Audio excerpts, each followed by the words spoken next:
All right, everyone, welcome to this daily Sidereal Astrology forecast for Monday, October 5th. My name is Athen.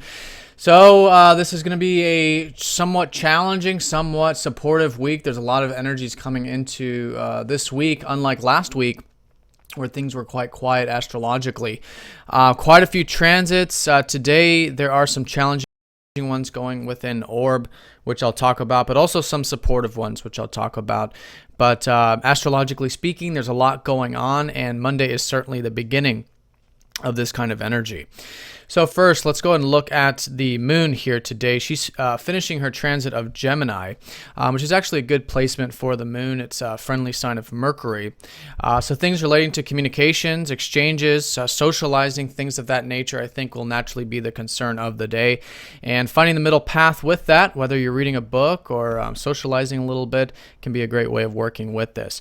Now, for those of you in the Americas, the moon will be shifting into Cancer in the evening time. So I feel like in the evening, especially with the moon in dignity here, it's actually a great time to relax at home, maybe get that R&R and connect to family and things of that sort of nature.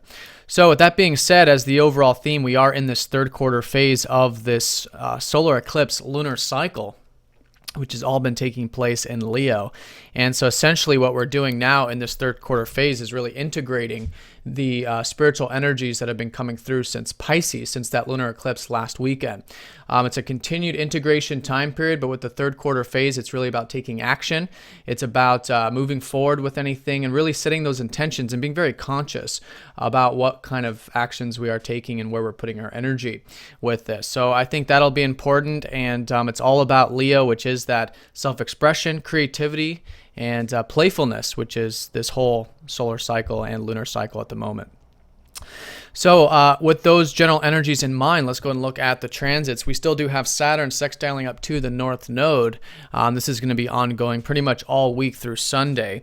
This is that supportive energy of the life path, of at least seeing the long road, being patient with it, and there are things unfolding, but of course very slowly. And I think really tapping into that Saturnian approach, like I've been saying, which is that patience, discipline, is very supportive right now. Now that's really going to be emphasized because Mercury is getting very close to the North Node.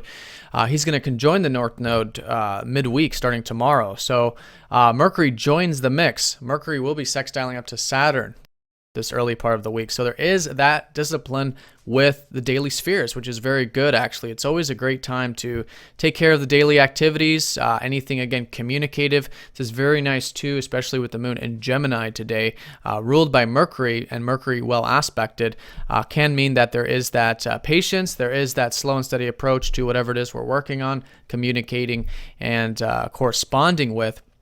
Now, with all of that in mind, Mercury retrograde. So remembering that it is still a reflective time when it comes to those daily activities, when it comes to that communication. But there's a lot to be learned this week with Mercury so close to the North Node. Because the North Node is essentially our life path. It's the future unfoldments, and Mercury's the conscious understanding of things. So there's a lot to sort of be conceptualized and applied practically along our life path right now, and as long as we're open to learning. And that's really the case with Mercury retrograde. When we're open to learning, modification, trying new things, then it's a very, very good time to not only apply those things if we're open to that, but learn quite a bit about ourselves and, in this sense, our future. So with that being said, the challenging aspects starting today are going to be going into orb. Mars does oppose up to Neptune, and the Sun does score up to Pluto. So here, Mars, the planet of our drives, our ambitions, wanting to do things, wanting to assert ourselves, opposing a very spiritual planet, Neptune. This is about uncertainty. It's about not knowing where things are going, where we're putting our energy. And so essentially what this means is that we're getting this sort of dose and treatment of having that uncertainty, and that uncertainty being something that's very, very relaxing. Because when we don't have to have it all figured out, when we don't have to do everything very tangibly in terms of understanding exactly where we're putting our energy, then we can relax. We can sort of take a back seat and allow the universe to work its magic, work its energy out without us having to control all the details. So with that being said, it's a balance, and it's a balance of asserting ourselves. Of course, we don't want to go to the extreme of Neptune, of just completely ignoring whatever it is that we're involved with, but we do want to have that balance so that we are moving forward, we are taking action, but being open to modification, being open to things changing. And most importantly, having that uncertainty and being okay with that uncertainty right now with this kind of transit, because it's all about showing us the importance of relaxing into the unknown, and that actually being a very good thing. So with that, the sun does square Pluto, and again, a very transformative planet. This is about change, and the sun is our self-expression. The sun is our passion. The sun is actually the ruler of this whole lunar cycle right now, which was really emphasizing this.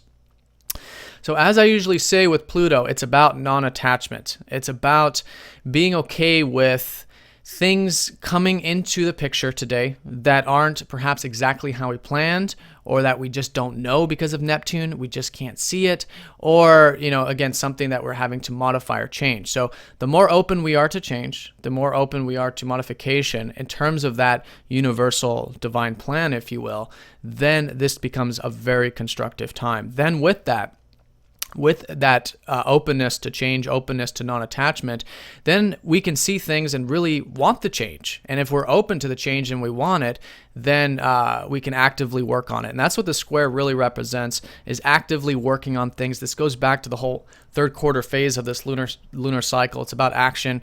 It's about that conscious energy. And in this sense, very much being open to things being very different from how maybe we anticipated they would have been in the past, or today in general. So this is going to be ongoing. It's going to be going on through this early part of the week, and those are the best bits of advice I can give with this. I think today there is certainly things continuing to change in terms of this lunar cycle, and the more open we are to going with the flow, and the more open we are to having non-attachment, allowing things to change outside our control, and really coming from the heart center too. That's so important with these slow-moving planets, especially with Pluto. Then things become very balanced, and they become very constructive.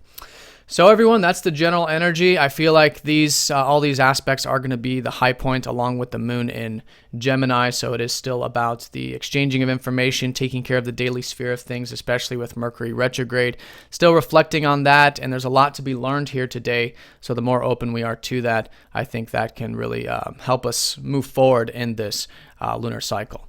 So have a great one, everyone. Thanks for watching. If you have any questions, please let me know, and I'll see you all tomorrow. Take care.